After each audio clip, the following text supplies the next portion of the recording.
The great crystal dome of Station Harmony stretched across the void between stars. Inside its massive halls, representatives from 847 worlds gathered to discuss the future of the galaxy. The station had been home to the Galactic Coordination Council for over 2,000 years, and in all that time, there had been peace.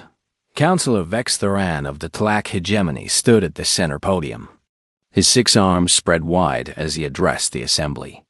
His voice carried the authority of someone who had never known defeat. "Fellow beings of the galaxy," he declared, "we have achieved what no civilization before us ever could. Perfect harmony across the stars. Perfect peace among our peoples." The assembled delegates clicked, chirped, and hummed their approval. The Severian delegation flashed their bioluminescent patches in agreement. The crystalline vortex rang like wind chimes. Even the massive Gavani, who communicated through subsonic vibrations, added their deep approval to the chorus dot in the back of the Great Hall. Near the translator booths, Elena Vasquez watched the celebration with tired eyes. As head of the human delegation, she had attended thousands of these meetings over the past 20 years. She had watched aliens congratulate themselves for peace while humans worked day and night to maintain it. Elena's wrist communicator buzzed softly. Another crisis. The Zenith Confederacy and the Myral Trade Union were arguing over mining rights again. Their languages were so different that even their concepts of ownership didn't translate properly. Without human mediators, the argument would have turned violent months ago. She quietly slipped out of the main hall and walked through the winding corridors of Station Harmony. The walls were lined with monuments to peace, each one inscribed with the names of council members who had negotiated major treaties. Elena had counted once. Out of 3,000 names on those walls, only 47 were human. The mediation center was a maze of small rooms where humans worked around the clock.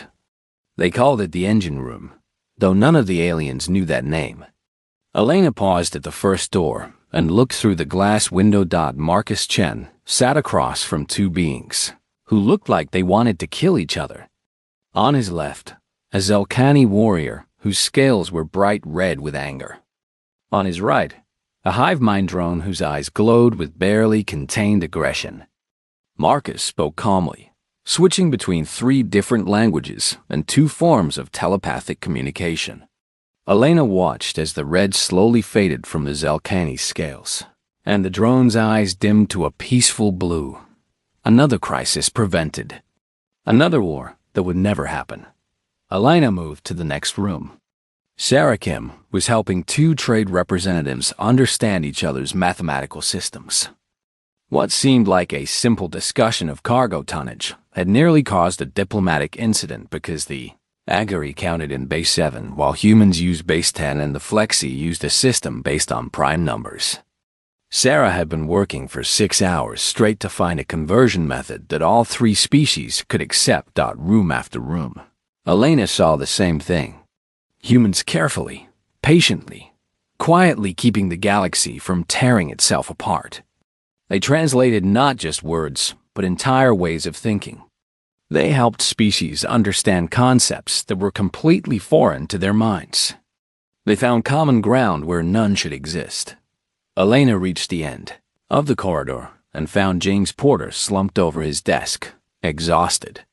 3 different alien languages were scattered across his screen, along with cultural notes, historical references, and psychological profiles. He was trying to prevent a religious war between 2 species who worshipped the same god, but couldn't agree on the color of his sacred robes. "Any progress?" Elena asked softly. James looked up with bloodshot eyes. "Maybe. The Kithara think the robes are silver because their eyes see different light frequencies. The Mundari think they're gold because their concept of sacred colors is tied to their sun's wavelength. I'm trying to explain that they're both right." Elena nodded and patted his shoulder. "Take a break. Garcia can cover for a few hours." "Can't," James muttered. "The Kithara delegation threatens to declare holy war every 4 hours." I'm the only one who can calm them down." Elena left him to his work and continued to her own office. Her desk was covered with reports from human mediators across the galaxy. The frontier dispute between the Axon Republic and the Stellar Confederacy required 6 humans working in shifts. The Trade War Prevention Protocol needed 8 specialists who understood both economics and xenopsychology. The Cultural Exchange Stabilization Project employed 43 humans who did nothing but prevent misunderstandings between species with completely different social structures. Her computer chimed with an incoming message from Admiral Jiang, head of Human Fleet Operations. The message was simple: Council meeting tomorrow. They want to discuss optimization of diplomatic resources. Sounds like they're planning budget cuts again. Elena sighed and leaned back in her chair. For 2,000 years, the Council had maintained peace by ignoring the humans who made that peace possible. They saw human mediators as a useful tool, like translation software or automated cargo loaders. They never wondered how that tool worked or what would happen if it broke down. She looked out her office window at the stars beyond Station Harmony. Somewhere out there, human ships carried diplomats to prevent wars that aliens didn't even know were brewing. UN colonies hosted peace conferences between species who couldn't breathe the same air. Human stations provided neutral ground for negotiations between civilizations separated by millions of years of evolution. The galaxy ran on human effort. But the Council saw only Council wisdom. Elena's communicator buzzed again. The Severian-Govani territorial dispute was heating up. The Siver communicated through color patterns, while the Govani used sound frequencies below most species' hearing range. Only humans could understand both languages well enough to mediate between them. She stood up, straightened her uniform, and walked back toward the mediation center. There was work to do. There was always work to do.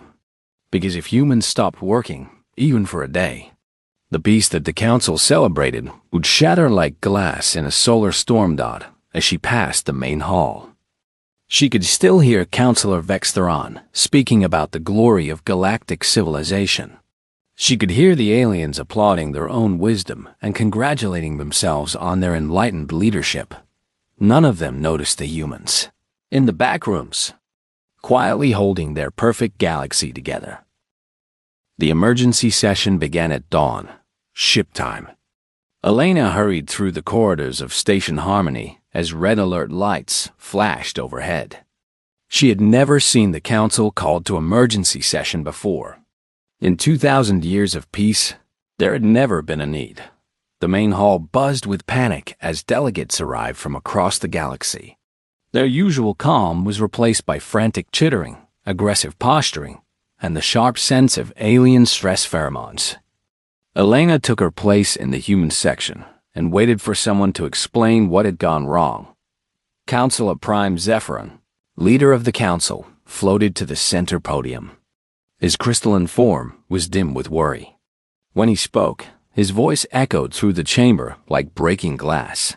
"Fellow beings," he began, "we face the greatest threat to galactic peace in 2 millennia. The Jalkari Empire has declared a war of expansion against the Nexus Collective. 12 star systems hang in the balance." Elena felt her stomach drop. The Jalkari were a warrior culture that valued honor above life. The Nexus Collective was a hive mind that saw individual thought as a disease to be cured. Both species were powerful, both were proud, and both considered compromise to be weakness. How did this happen? Demanded Councillor Vextheran. Where were our early warning systems?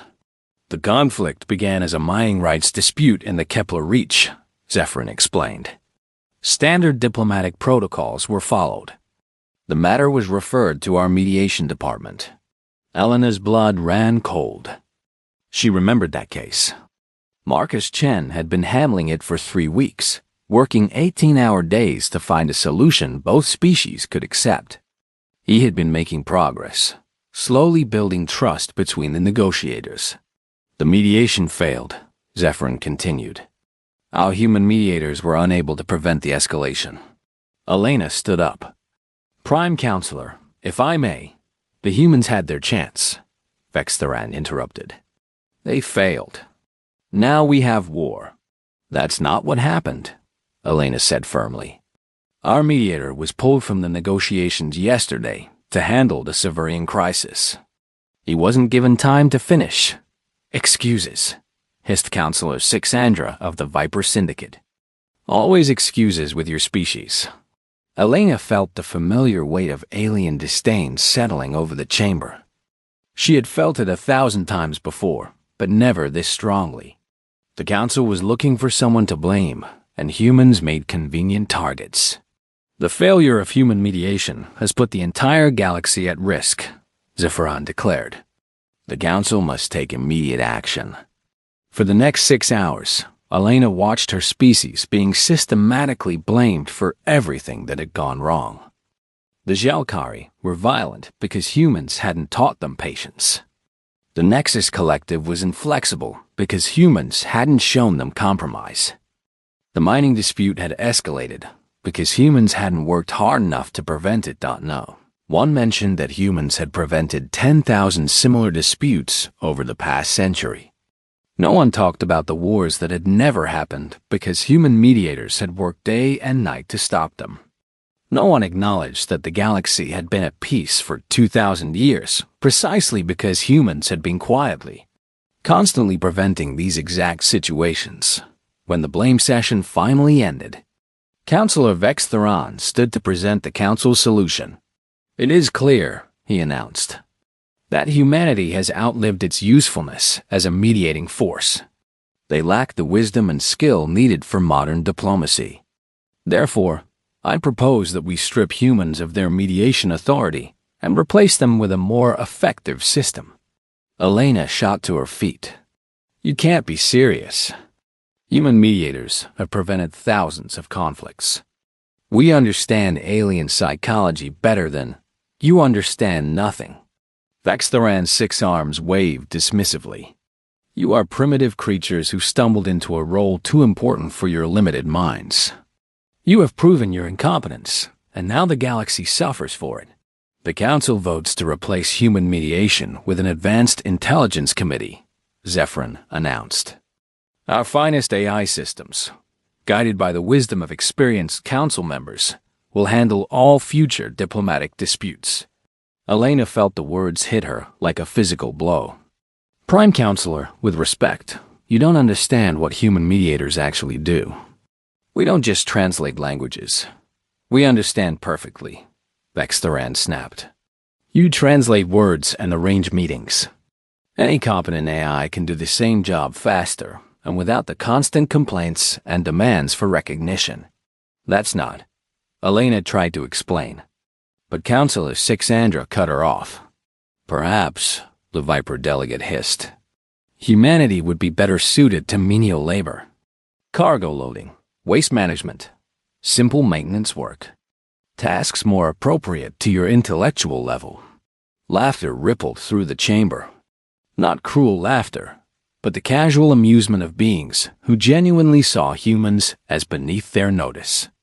Elena realized with growing horror that they weren't being malicious. They truly believed what they were saying. The vote is called, Zephyrin announced. All in favor of removing humanity from diplomatic mediation roles? Lights flashed across the chamber as delegates cast their votes. Elena watched the tally appear on the main screen. 847 votes in favor, 3 opposed, 1 abstention. Every species in the galaxy, except humanity, had voted to end human mediation. Elena stood slowly, her legs shaking with rage and disbelief. Prime Counselor, I request permission to address the Council one final time. Granted, Zephyrin said, with the tone of someone granting a condemned prisoner last words. Elena walked to the center podium. Past rows of alien faces showing emotions ranging from smug satisfaction to casual indifference. She looked up at the gallery where human observers sat in stunned silence, then turned to face the assembled council. For 2,000 years, she began, humanity has served this council faithfully. We have prevented wars you never knew were brewing. We have solved problems you never knew existed. We have translated not just words, but entire ways of thinking, helping species understand each other across gaps that should have been impossible to bridge. The chamber was quiet now, but Elena could see in their faces that they weren't really listening. They had already decided, and nothing she said would change their minds. You believe we are simple translators, she continued. You think any AI can do what we do. You are wrong, and your mistake will cost you more than you can imagine. Is that a threat? Vextharan demanded. Elena looked at him calmly. No, counselor. It is a prediction. And unlike your SI committee, human predictions tend to be accurate. She turned to leave, but Vextharan's voice stopped her. Where do you think you're going? The council still has use for your species. In your proper place. Elena turned back with a smile that made several delegates shift uncomfortably in their seats. No, counselor, she said quietly. I don't think you do. Security guards moved to escort her from the chamber, but Elena walked out on her own, leaving behind 2,000 years of faithful service and a galaxy that had just made the worst mistake in its history. Elena sent the message at exactly midnight, station time. It went out on every human communication channel across the galaxy, from the core worlds to the frontier colonies, from deep space stations to exploration ships at the edge of known space. The message was simple. Withdraw immediately. No exceptions. No delays. Leave everything behind except what you brought with you. Within 6 hours, human ships began departing from stations across the galaxy. Captain Rodriguez of the cargo vessel New Horizon was the first to leave Station Harmony. He had been delivering medical supplies to the Andromedan sector when the order came. Without a word of explanation to the dock workers, he sealed his cargo bay, powered up his engines, and slipped away into hyperspace. The dock supervisor, a Vorthek named Chime of Crystal Falls, barely noticed the departure. Humans came and went all the time. Their ships weren't particularly impressive, and their cargo was usually boring stuff like food and medicine. Nothing important. Doctor Sarah Kim finished her shift at the mediation center, quietly cleared her desk, and walked to the transport bay. She had been in the middle of preventing a trade war between the Centauri Alliance and the Outer Rim colonies. But she left her notes where they were and never looked back. Her replacement, an advanced intelligence unit designated AI-7743, took over her desk the next morning. VI scanned her abandoned files with mechanical precision, cross-referenced them with its databases, and immediately sent formal notifications to both trade delegations that negotiations would resume under new management. The AI was very pleased with its efficiency. Humans took days to arrange a single meeting. The AI had scheduled 7 meetings in the first hour. Across the galaxy, the withdrawal continued with the same quiet efficiency that had marked 2,000 years of human service. Transport ships arrived at human colonies and stations, loaded with evacuees, and departed for coordinates that no alien database contained. The departures were so orderly and unremarkable that most alien observers didn't even notice them happening. Ambassador Elena Vasquez was the last human to leave Station Harmony. She walked through the empty mediation center one final time, looking at the abandoned workstations where her people had labored to keep the galaxy peaceful.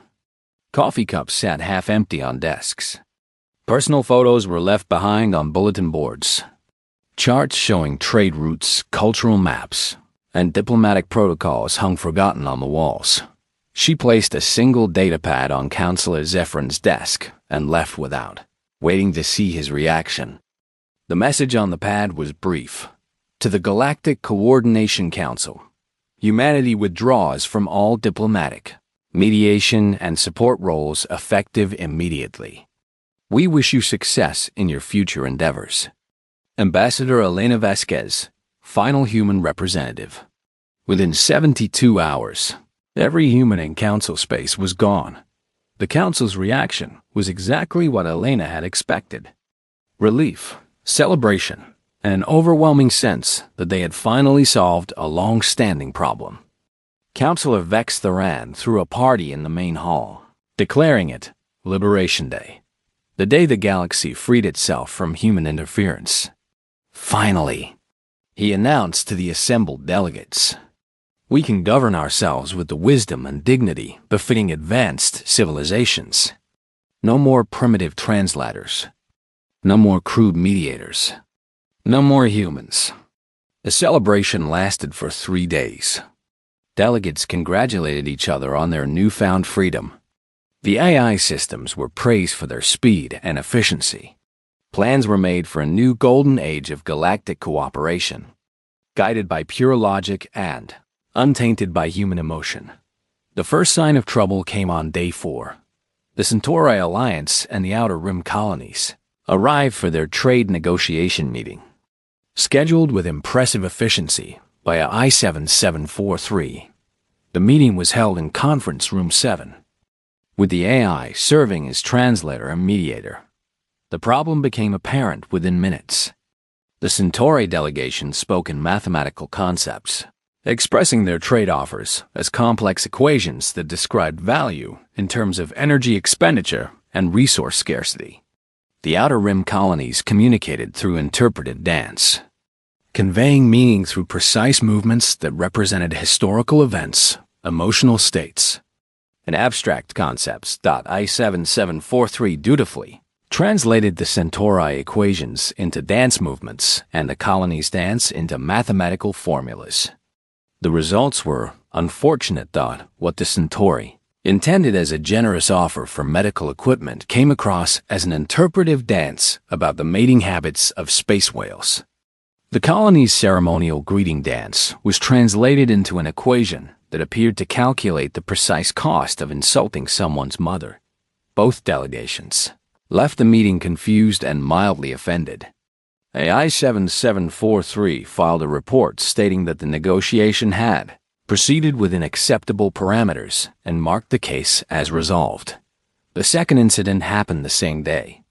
A minor border dispute between the Helix Federation and the Spiral Commonwealth had been scheduled for mediation. Both species were perfectly reasonable, civilized people who had been neighbors for centuries. The dispute was over the ownership of 3 small asteroids that contained rare minerals. The problem was that the Helix Federation measured ownership in terms of gravitational influence over time, while the Spiral Commonwealth based property rights on biological adaptation to environmental conditions.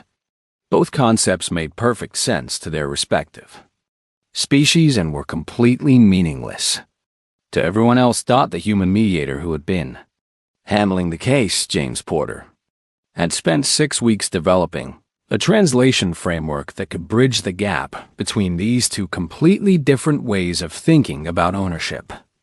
His notes were extensive, detailed, and absolutely essential for anyone attempting to resolve the dispute.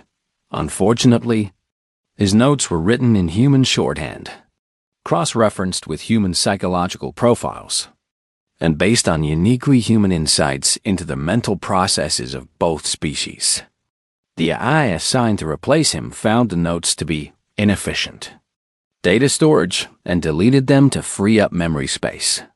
AI then scheduled a meeting between both delegations and attempted to resolve the dispute using standard legal frameworks. When the Helix delegates tried to explain gravitational ownership, the AI asked them to provide documentation proving they had filed the proper territorial claims. When the Spiral Commonwealth described biological adaptation rights, the AI informed them that mineral rights had nothing to do with evolution. The meeting ended with both delegations convinced that the other side was deliberately insulting their intelligence. The Helix Federation formally accused the Spiral Commonwealth of willful stupidity regarding basic physics. The Commonwealth responded by denouncing the Federation for primitive obsession with dead rocks. By the end of the week, 7 different diplomatic incidents had escalated beyond what the AI systems could handle. Trade agreements were dissolving over misunderstood cultural references. Ancient territorial treaties were being questioned because no one could remember why they had been negotiated in the first place. 3 separate species had filed formal complaints about insulting translation protocols. Counselor Zephyrin called an emergency session to address the growing problems. The main hall was no longer filled with celebration. Delegates sat in worried clusters, whispering about communication breakdowns and failed negotiations. "These are minor growing pains," Vextheran insisted. "Our AI systems are still calibrating to their new responsibilities. Once they complete their learning algorithms, everything will function better than it did under human management." But privately, in his quarters after the session ended, Zephyrin stared at the reports piling up on his desk. Communication failures, cultural misunderstandings, trade disputes, border tensions, all the problems that had simply never happened before. He reached for Elena's datapad and read her farewell message for the 5th time that day. She had wished them success in their future endeavors. For the first time since the humans had left, Zephyrin wondered if that had been meant as a blessing or a curse. 6 months after the humans left, the galaxy was burning. Counselor Zephyrin stood in the emergency command center of Station Harmony, watching red warning lights flash across the tactical display. 3 separate wars were raging across 12 star systems. Trade routes had collapsed. Ancient alliances were crumbling. And at the center of it all, the Jelkari Nexus conflict had exploded into something that threatened to tear the galaxy apart. "Status report," he commanded his aide. A nervous Severian named Flash of Silverlight consulted his datapad with trembling fingers. "The situation continues to deteriorate, Prime Counselor. The Jelkari Empire has declared the Nexus Collective to be soul thieves who must be purged from the galaxy. The Nexus has responded by claiming the Jelkari are diseased minds that require immediate correction." Zephyrin felt his crystalline form dimming with stress. How did a mining dispute become a holy war? The AI Mediation Committee attempted to resolve their differences using standard diplomatic protocols. Flash of Silverlight replied. Unfortunately, the translation algorithms interpreted the Jelkari concept of individual honor as selfish madness, and the Nexus idea of collective harmony as mind control slavery. "Dear Cosmos," Zephyrin whispered. What exactly did the AI tell them? Flash of Silverlight's color patterns shifted to deep purple with embarrassment. The committee informed the Jelkari that their culture was based on mental illness and told the Nexus that they were enslaving their own people. Both sides now believe the other represents everything evil in the universe. Zephyrin wanted to scream, but crystalline beings couldn't scream. Instead, he made a sound like wind chimes falling downstairs. And the other conflicts? The Andromeda sector has split into 4 competing factions after the AI committee tried to resolve a water rights dispute by suggesting they simply share equally, which apparently violates 6 different religious laws and 3 mathematical principles. The aide continued reading. The Vega Trading Compact has collapsed because the AI translated their contract renewal as a mutual agreement to exchange children, which caused the Mentari delegation to flee in terror and the Corvani to prepare for war. And the outer spiral? Complete chaos, sir. The AI attempted to mediate a cultural exchange program and somehow convinced the Tisan Republic that the Veltar Confederacy were planning to eat their plants. Zephyrin looked at the tactical display again. Red zones were spreading across the galaxy like an infection. In 6 months, 2,000 years of peace had collapsed into violence and misunderstanding. How many conflicts are we tracking now? 347 active disputes, 62 minor wars, and 3 major conflicts that threaten multiple star systems, Flash of Silverlight reported. The number is increasing by approximately 12 per day. A new alarm began blaring. Another crisis. Zephyrin watched as a new red zone appeared on the display, this one uncomfortably close to Station Harmony itself. What now? The Helix Federation and the Spiral Commonwealth have declared war over those asteroid mining rights, his aide reported. Apparently, the I Committee tried to resolve their dispute by awarding the asteroids to a third party that doesn't even exist in this galaxy. Zephyrin slumped in his chair, feeling older than his 800 years. In the corner of the command center, AI 7743 continued to process diplomatic requests with mechanical efficiency, completely unaware that every solution it proposed was making the situation worse. The door to the command center opened, and Counselor Vex Theran stormed in, his 6 arms waving frantically. Zephyrin, the Council demands answers. Why haven't you fixed this mess? I'm trying, Zephyrin replied wearily. The AI systems are working at maximum capacity. The AI systems are idiots. Vex Theran shouted. They just suggested we solve the Jelkari Nexus war by relocating both species to different galaxies. That's actually not the worst idea they've had, Zephyrin admitted. Vex Theran's scales flushed dark red with anger. Do you know what I just discovered? The humans weren't just translating words. They were translating entire ways of thinking. They understood how different species' minds work and found ways to make them understand each other. Yes, Zephyrin said quietly. I know. You can't know? Vex Theran's voice rose to a shriek. If you knew, why didn't you stop the vote? Because I thought you were right, Zephyrin confessed. I thought humans were just simple translators. I thought any AI could do what they did. I was wrong. Flash of silver light cleared his throat nervously. Prime Counselor, there's something else you should know. I've been reviewing the archived footage from the past 6 months, comparing human mediation sessions with AI mediation sessions. And? The humans weren't just preventing wars, the aide said. They were preventing problems that could have led to wars. They were stopping misunderstandings before they became conflicts. They were maintaining the entire galaxy's ability to communicate with itself. Zephyrin felt a chill that had nothing to do with his crystalline physiology. Show me. The aide activated the main screen and brought up a recording from 3 years ago. Elena Vasquez sat at a mediation table with 2 beings who looked like they wanted to kill each other. As they watched, she carefully, patiently helped them understand that their conflict was based on a misunderstanding about calendar systems. What had seemed like a deliberate insult was actually just a scheduling error.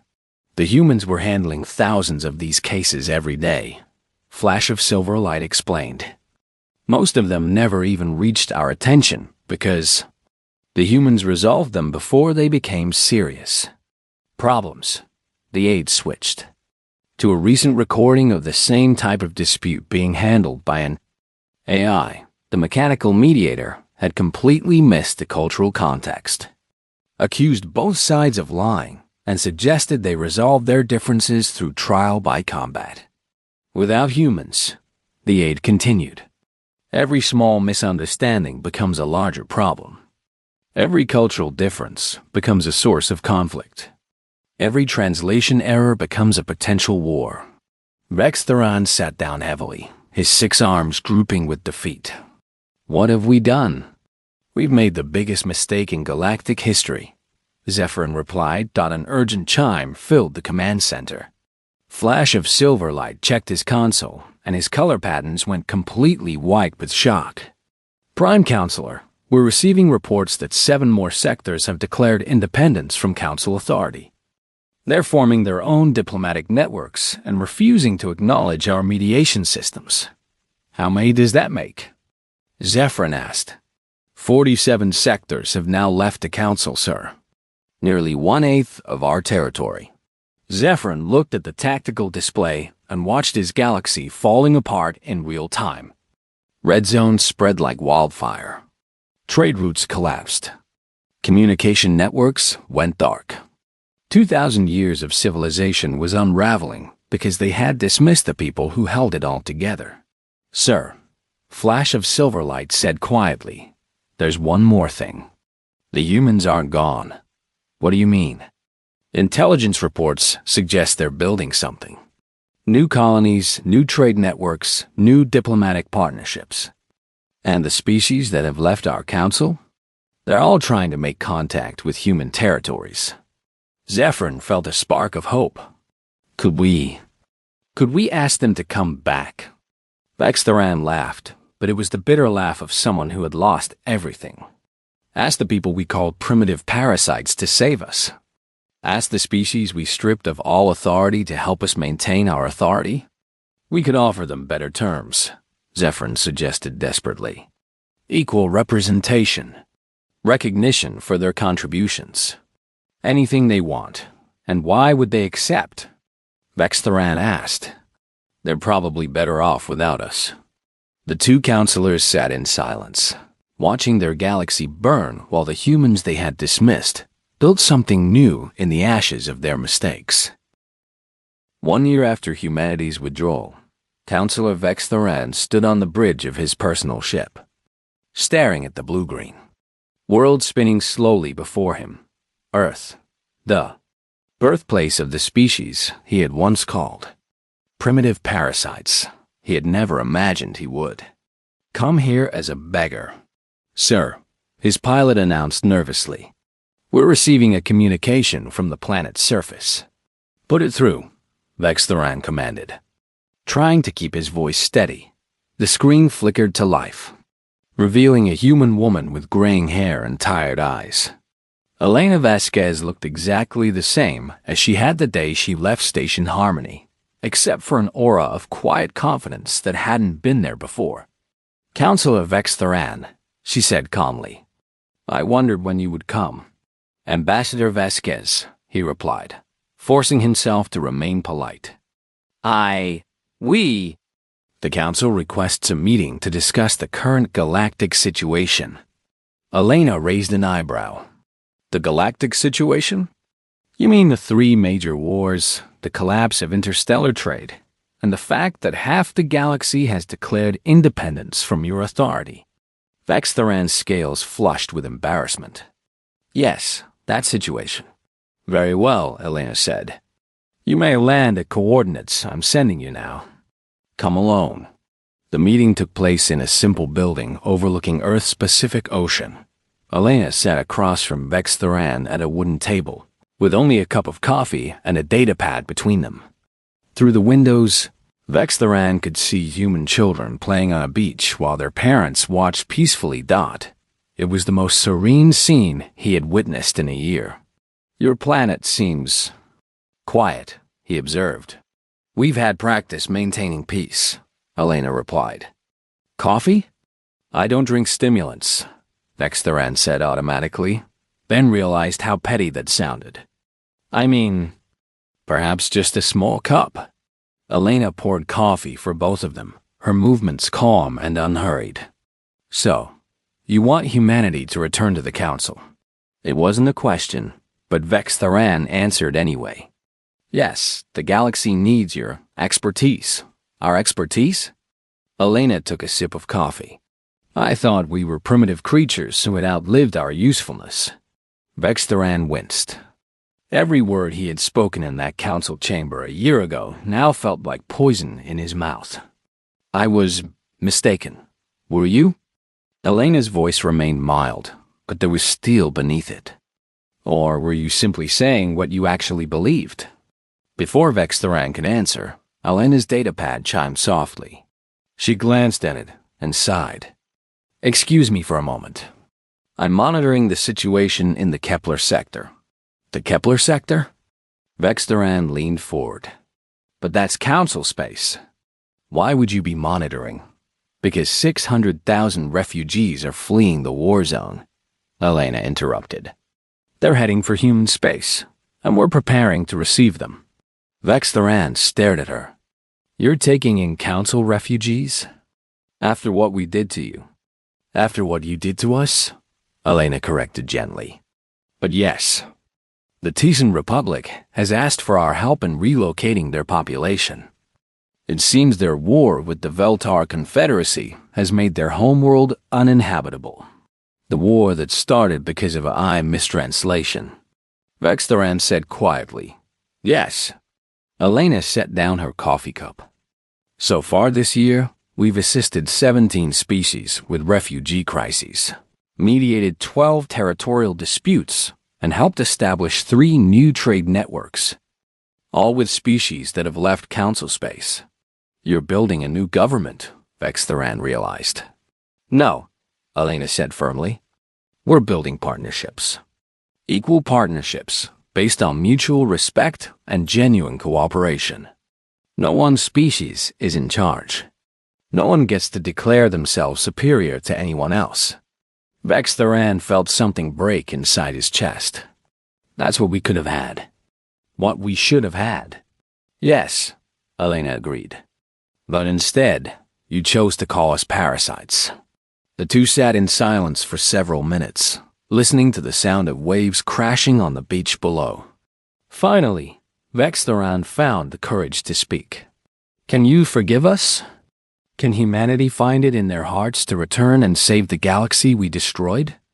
Elena looked at him for a long time before answering. Forgiveness isn't the issue, Counselor. Trust is. For 2,000 years, humanity served faithfully, and in return we were dismissed, insulted, and finally cast aside the moment you thought you didn't need us. We were wrong. Yes, you were. But being wrong isn't the same as understanding why you were wrong. Elena leaned forward. Tell me, Counselor, what do you think human mediators actually did? Vextheran thought carefully before answering. You translated between species that thought in completely different ways. You found common ground where none should have existed. You prevented conflicts by helping different beings understand each other. Good, Elena said. Now tell me, why could only humans do this? This time, Vextheran's answer came more slowly. Because humans can understand multiple different ways of thinking. Because your minds are flexible enough to bridge the gaps between other species? Elena nodded approvingly. And what does that tell you about human intelligence compared to other species? The question hung in the air like a sword. Vextheran understood what she was asking. For him to admit that humans weren't just useful servants, but were actually superior in certain crucial ways. That the species he had dismissed as primitive might be the most mentally sophisticated beings in the galaxy. It tells me, he said finally, that we were fools to treat you as anything less than equals. Close, Elena said. But not quite right. Vextheran frowned. Then what? It tells you that the concept of superior and inferior species is meaningless, Elena explained. Every species has unique strengths. Humans happen to be good at understanding and bridging differences between other minds. The Severians are brilliant at pattern recognition. The Vorthic excel at harmonic mathematics. The question isn't who's better than whom. The question is how we can work together. Elena stood and walked to the window, looking out at the peaceful scene below. Humanity will return to Galactic Civilization, Counselor, but not to serve the Council. We'll work with any species that wants to build something better. Something based on equality and respect. And the Council? Vextheran asked. The Council can join us if it's willing to change, Elena said. Complete reformation. No more hierarchy based on perceived superiority. No more dismissing any species as primitive or advanced. True cooperation between equals. Some species will never accept that, Vextheran warned. Elena turned back to him with a sad smile.